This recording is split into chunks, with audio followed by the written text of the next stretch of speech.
Jeremy Mayfield has spun, something broken under the rear of that car, because the right sides are on the ground. Boy, they are. There must be more to this story than here he is on the front straightaway. So he did some damage as he rubbed the wall down the back there. Then he spun out. That's what blew out the right side tires. Yep, there they go, down on the rim.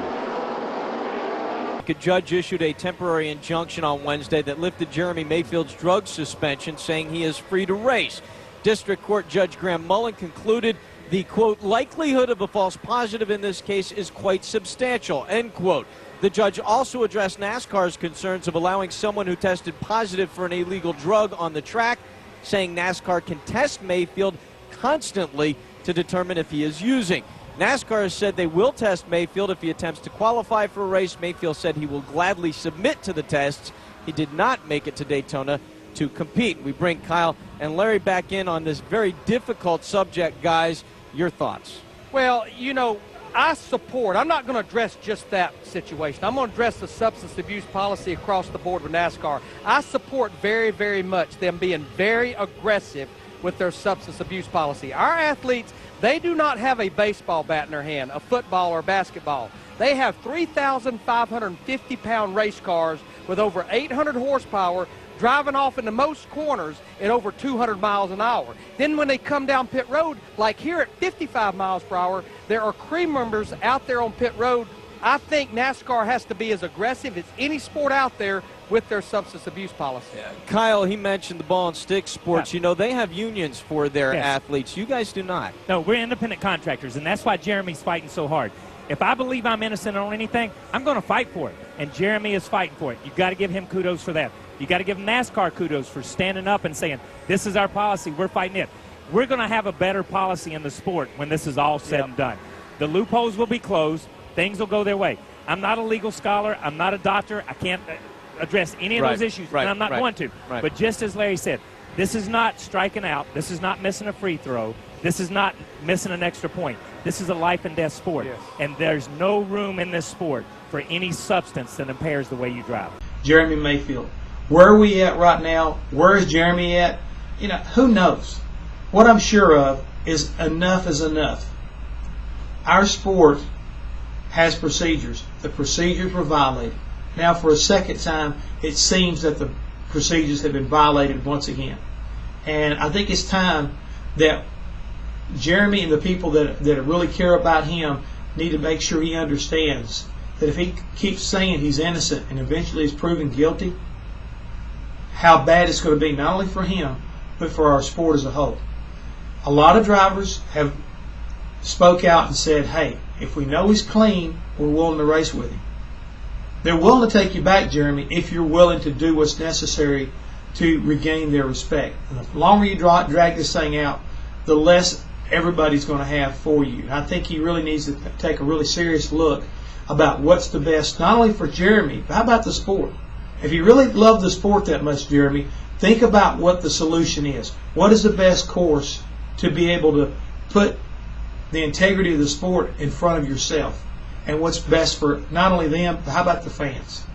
I mean, NASCAR, a lot of times they put rules into play, not only just to protect the competitors from each other, but to protect the competitors from the fans. Jeremy Mayfield tested positive again to methamphetamine. We get Pete Pistone, our NASCAR reporter, on the line to talk about it. Hey there, glad to have you with us. Pete, this whole event igniting another round of denials from Mayfield. What's the word on your end? Well, you know, again, the first word again, Lauren, since we've talked about this, it is just a sad situation for me that we're taking the eye off the ball, if you will, on everything else that's going on in the world of NASCAR. But, you know, Mayfield is contesting what NASCAR found on this July 6th test that has now come back for methamphetamines, as you said. And basically, he went on a media blitz earlier, yesterday, on Wednesday, actually, saying he's going to fight this to the finish, and he fiercely denies these claims, and has now really got into some contentious discussion. He's throwing Brian France, NASCAR's CEO, into this. He's contending the actual substance abuse policy, the test, how NASCAR conducts this test. And so it has just really gotten ugly, and I don't know how this thing is going to end, but it's going to take a while, and it sounds like Jeremy's ready to go down in a blaze, and he's not going to back off anytime soon.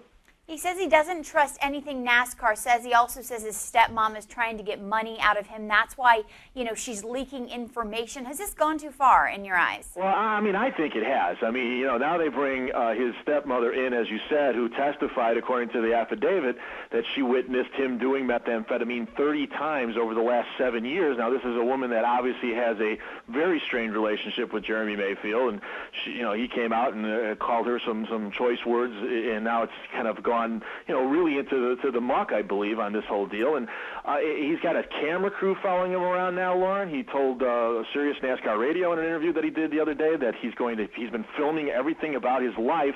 It's just really gotten into, I hate to say this, but like kind of a Jerry Springer episode, and it's really bad for the sport because, even if this thing turns out if it turns out in NASCAR's favor, and I go back to saying you have to have faith in the sanctioning body. I believe NASCAR is too big and too credible an organization that something like this could have been tainted or tampered with, and that's just my opinion. But the world is now looking at the world of NASCAR, as I say, with a black eye, and we're not talking about the things in the sport that I think we should be talking about. And the longer this goes on and the more this gets kind of dirty and tawdry, the more it's going to just put the sport in a bad light. Do you think it's putting the whole sport in a bad light, or is this just one individual situation, Pete? I think it puts the whole sport in a bad light. I do. And I just... Because people that don't follow the sport, Lauren, will take bits and pieces and just kind of see some of the language that's been thrown around. And, whereas NASCAR, as I said from the start about this, I think should be applauded for putting together a pretty quick timetable, a zero-tolerance drug testing policy after the reasonable suspicion kind of policy that they had for many years, now, is kind of getting thrown under the bus, if you will, by one driver. There's a lot of people, for whatever reason, that are saying that NASCAR is trying to make an example of Jeremy Mayfield, and they're picking on him. And I don't understand that at all, because if anything, a guy like Jeremy Mayfield, an independent guy who came into the sport trying to start his own team, trying to compete with the big boys, that's a story I think that NASCAR would want to champion and would want to get out there. So I don't buy that at all and buy that theory that's out there. But as I say, overall, Lauren, it's just an unfortunate situation, and I don't know where it's going to end. I mean, lawyers are involved, and this thing could drag on forever, and certainly the war of words doesn't seem like it's going to end anytime soon.